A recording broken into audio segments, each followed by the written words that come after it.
Hey there, and welcome to the world's first leatherworking speedrun. All I have to say before we go is don't look away, lest your eyes miss something. And we're just going to hop right in here. So I'm starting with tracing my template. I did make the template beforehand, and since I made the rules, you're allowed to do that. But if you'll notice, there's a line near the top.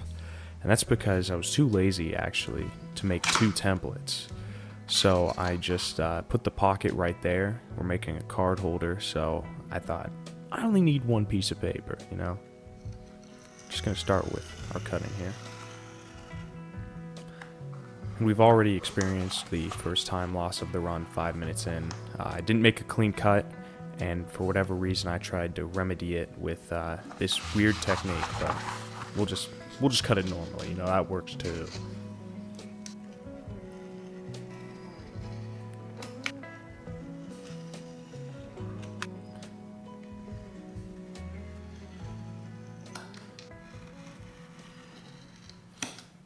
Alright, so now all our pieces are cut out, and we're going to start gluing them. Now, this may look inefficient, but this is actually a speedrunning tactic that was taught to me by my 3rd grade teacher when we had to glue leaves to pieces of paper. It's very efficient at getting full coverage of the piece, but I'm still left wondering why, years later, why we had to glue leaves to pieces of paper.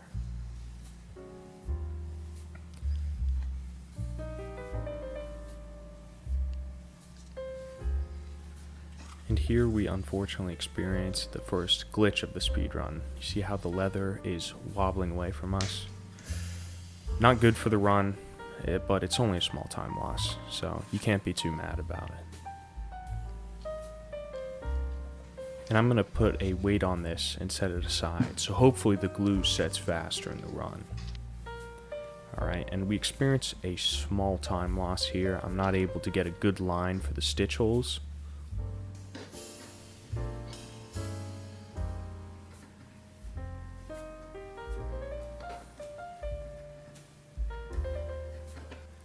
And now I'm hoping that our glue is set in about 2 minutes, so we can put our pocket on.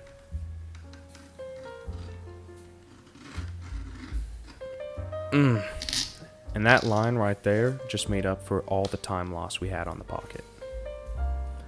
And here I'm just kind of measuring out where my stitch holes are going to be, because I'm trying to make it so my edges don't look so awkward. But yeah. And we're going to start hammering.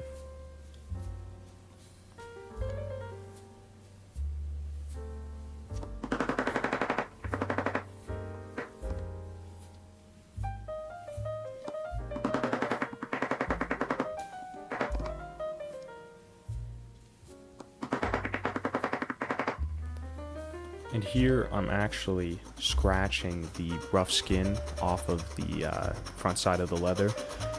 I think it makes the glue bond better, but nobody's teaching me any of this, so I'm just kind of learning off of what I see.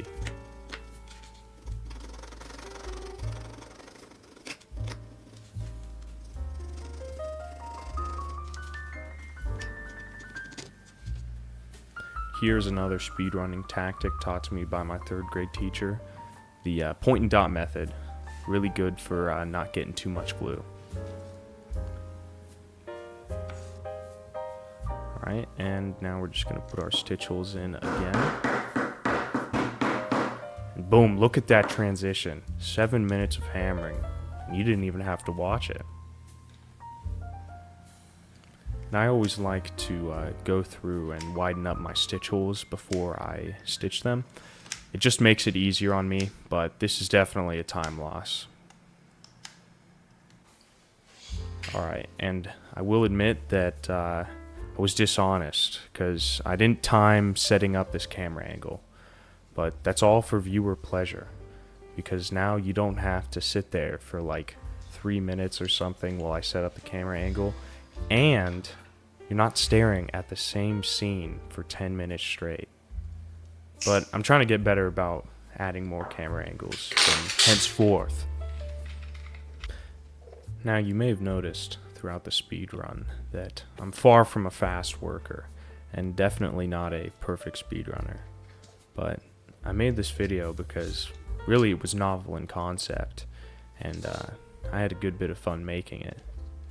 And I also started to think that it would be really awesome if other leatherworking YouTubers perchance saw this and started to make their own speedruns. I mean, first of all, they would blow me out of the water. I think they could make this card holder in maybe 20 minutes. But also these people are, you know, substantially older than me and have a lot more experience by that fact. But I don't know, I'm just excited to see if that would ever happen. And also, you may be looking in the background and seeing those big jugs. I swear it isn't urine. I'm actually making mead. And maybe I'll make a video on that at a later date.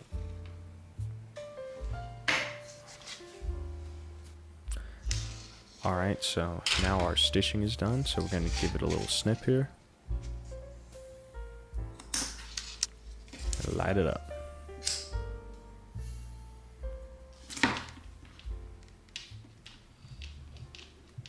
And now on to sanding, which is the second longest part of the speedrun.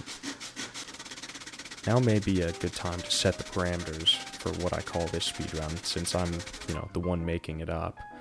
When I say 100%, I mean do everything in your power to make it look the best it can. That may cause time differences, but, you know, it's whatever. And when I say no machinery, that means, like, you can't, like, use anything that takes electric. I mean, you know, like, you can use lights. You don't have to do it in the dark. But, like, you know, like, no sewing machine. No electric burnisher. That's another one. But, you know, in case you wanted to do it. And we're just going to round our corners here, too, by the way.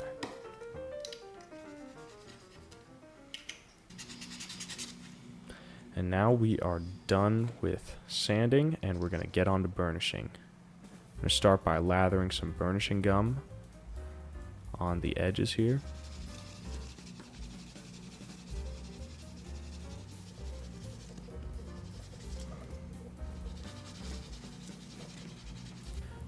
And I only found out after I recorded this video that this whole time I've been burnishing the edges wrong. And that was thanks to a very useful forum online called leatherworker.net.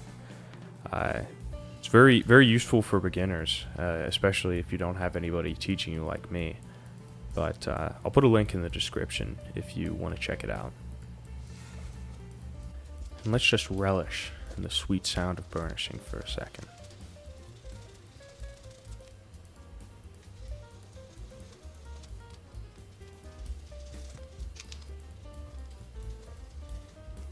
And doing this video has made me realize that I really need to find a way to make my logo look better, because it doesn't scratch in well on this leather. And I really wanted to find an inexpensive way to do it because I'm cheap, but I don't know, we'll have to see. And that's our logo done. Now, this solution I'm using to clean the leather is 1 part water and 1 part Vinegar. And I know that's actually not how you say it, but I'm laughing at the thought that somebody may be really mad that I said it like that. Anyway, let's clean up the leather, and this is the last segment of our speedrun.